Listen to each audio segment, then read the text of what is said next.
చేపల పులుసు.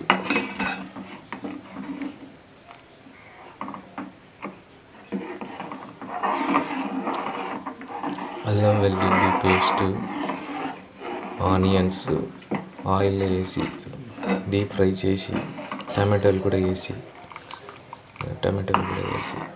బాగా వేయించాలండి.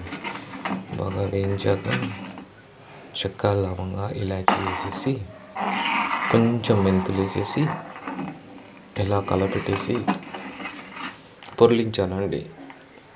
చింతపండు పులుసు పోసేసి పొర్లించాలండి. ఆనియన్ పేస్టు, అల్లం వెల్లుల్లి పేస్టు బాగా కలర్లోకి రావాలండి. అంటే దోరగా వేయించుకున్నాక ఆ తర్వాత చింతపండు పులుసు పోస్తే సరిపోతుంది. ఇట్లా బాగా పొర్లుతున్నప్పుడు చేప ముక్కలు వేయాలండి.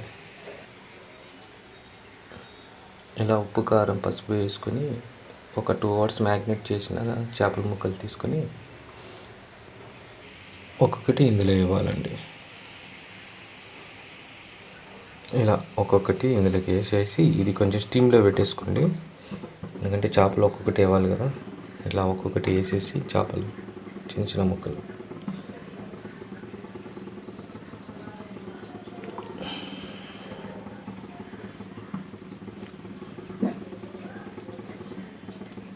మీడియం ఫ్లేమ్లో ఉడికించుకుంటే బాగుంటుంది.